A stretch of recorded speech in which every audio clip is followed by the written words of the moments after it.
دی ہے. اپنا نام تو ECL سے پہلے ہفتے میں نکلوا دیا. عمران خان اس سے زیادہ ہمیں دے رہا تھا. یہاں پر بیٹھنے والوں کے اوپر کوئی سرخاب کے پر لگے ہوئے ہیں کہ یہ عدم اعتماد اور یہ جو نیا رجیم یہاں پر آئی. اب میں یہاں پر کس کو سناؤں؟ یہاں کون ہے مجھے جواب دینے کے لیے؟ نہ وزیر داخلہ بیٹھے ہوئے ہیں, نہ مسلم لیگ ان کا اور کوئی لیڈرشپ یہاں پر بیٹھی ہوئی ہے. یہ حکومتیں اس طرح چلتی ہیں. 27 نومبر کو صبح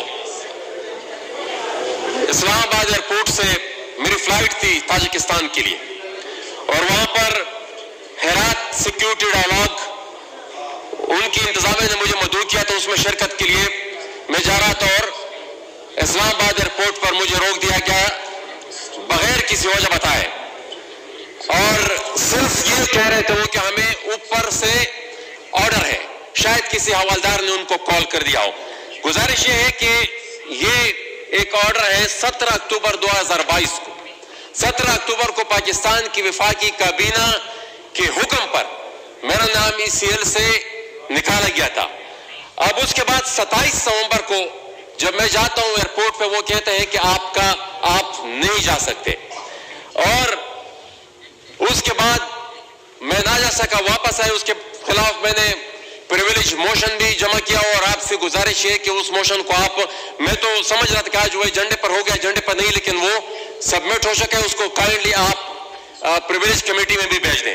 لیکن جناب اسپیکر, گزارش یہ ہے کہ یہ عدم اعتماد اور یہ جو نیا رجیم یہاں پر آئی, اب میں یہاں پر کس کو سناؤں؟ اب مجھے پتہ ہے کہ مفتی صاحب تو حکومت کی بہاف پر مجھے جواب دے نہیں پائیں گے, لیکن یہاں کون ہے مجھے جواب دینے کے لیے؟ میں اگر یہاں پر اپنی فریاد کروں بھی تو کون بیٹھا ہے یہاں پر مجھے جواب دینے کے لیے؟ نہ وزیر داخلہ بیٹھے ہوئے ہیں کہ ان کے بہاف پر, یا نہ مسلم لیگ ان کا اور کوئی لیڈرشپ یہاں پر بیٹھی ہوئی ہے. جناب اسپیکر, ہم نے اس اعتماد کو اس لیے عدم اعتماد کو سپورٹ نہیں کیا تھا کہ ہم کسی یہاں پر مراد کے پیچھے ہماری سیاست تھی, یہاں پر چھوٹے موٹے اختیارات کے پیچھے یہ ہوتا. یہ تو عمران خان اس سے زیادہ ہمیں دے رہا تھا. یا یہاں پر بیٹھنے والوں کے اوپر کوئی سرخاب کے پر لگے ہوئے ہیں. ہم نے تو اس لیے اس موو کو سپورٹ کیا تھا کہ عمران خان نے جو عوامی طاقت تھی, جو سویلین سپریمیسی تھی, اس کو اپنے پیروں تلے رون ڈالا تھا. جو عوامی اختیار تھا وہ اس نے سرنڈر کیا تھا, اور اسی کی وجہ سے جو عدم اعتماد کی موو آئی, ہم نے اس چیز کو سپورٹ کیا. اس لیے نہیں کیا کہ یہ حکومت جو آئے گی یہ انہی کی جو سارے کرتوتات تھے اس کو ریپلیکیٹ کرے گی. ان سے بھی چند قدم آگے ہیں. آئی ایگری وتھ مقصد صاحب. اب جناب اسپیکر, یہی اگر ہمارا کنڈکٹ ہو تو ہمیں آئندہ کے الیکشن کے لیے اس مدعے کے ساتھ عوام کے پاس نہیں جانا چاہیے کہ ہمیں ووٹ دیں اور ہم آپ کی نمائندگی کریں. آپ اس نظریے اور اس سوچ اور اس مدعے کے ساتھ عوام کے پاس جائیں کہ ہمیں ووٹ دیں تاکہ ہمیں وہاں پر کسی حوالدار کی نوکری مل جائے. یہ نوکری کی سوا اور کچھ نہیں ہے. یہ کیا یہ حکومتیں اس طرح چلتی ہیں؟ جناب اسپیکر, یہ اس ملک میں جمہوریت کے لیے یہاں کے پولیٹیکل ورکرز اور لیڈرشپ نے کافی قربانیاں دی ہیں. یہ قربانیاں اس لیے نہیں دی کہ ہم یہاں پر آ کر جمہوریت کا گلا کوٹ دیں, جمہوریت کا گلا کوٹ دیں. اور یہ جمہوریت کے گلے کوٹنے کے مترادف ہی ہے. یہ ہم کس منہ سے آئندہ پھر ووٹ کی عزت دو کے نعرے کے ساتھ عوام کے پاس جائیں گے جب یہ عمل ہوتا رہا؟ میری ذات کوئی مسئلہ ہی نہیں ہے.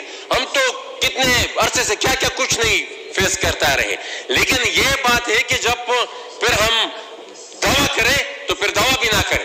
جب ہم بات کہیں اور پبلک کے پاس جائیں کہ ووٹ کو عزت دو کے لیے آپ ہمیں سپورٹ کریں, اور پھر جب ہمیں وہ اختیار ہمارے پاس آتا ہے تو پھر کنڈکٹ ہمارا پھر یہ ہوتا ہے. اور جناب اسپیکر, میں مزید تو نہیں زیادہ کچھ کہنا چاہتا. میں صرف یہی کہنا چاہوں گا کہ یہ جو حکم نامہ ہے, یہ جو آرڈر ہوا ہے وفاقی حکومت کی طرف سے 17 اکتوبر کو, اور اس حکم کو ایک حوالدار اپنے پیروں تلے رونتا ہوا چلا گیا, اور nobody knows کہ ان کو کس نے ڈکٹیشن دی, اور وفاقی حکومت کی طرف سے کوئی جواب ہی نہیں ہے. مطلب کچھ نہ کچھ کوئی وضاحت تو ہوتی نا. اب تک مثال 3-4 دن ہو گئے, اب تک کوئی وضاحت ہی نہیں دے رہا ہے کہ بھائی کیا ہوا. تو میری گزارش یہ ہے کہ اس کو آپ پریویلیج کمیٹی میں بھیج دیں, اور انٹیریئر سیکرٹری اور DGFIA کو آپ وہاں پر بلائیں. میں نے اس کا گلہ کیا بھی نہیں ہے کہ آپ نے اپنے کیسز تو پہلے ہفتے میں ختم کر دیے, اپنا نام تو ECL سے پہلے ہفتے میں نکلوا دیا. علی وزیر ابھی تک جیل میں پڑا ہوا ہے. پروفیسر اسماعیل اور ان کی اہلیہ گلالہ اسماعیل کے والدین ابھی تک عدالت کی شکر کاٹ رہے ہیں. تو یہ شاید پھر انقلاب جو آیا تھا, یہ جو تبدیلی آئی تھی, یا پھر شاید یہ ایک صوبے کے لیے تھی. بہت شکریہ جناب اسپیکر. Thank you.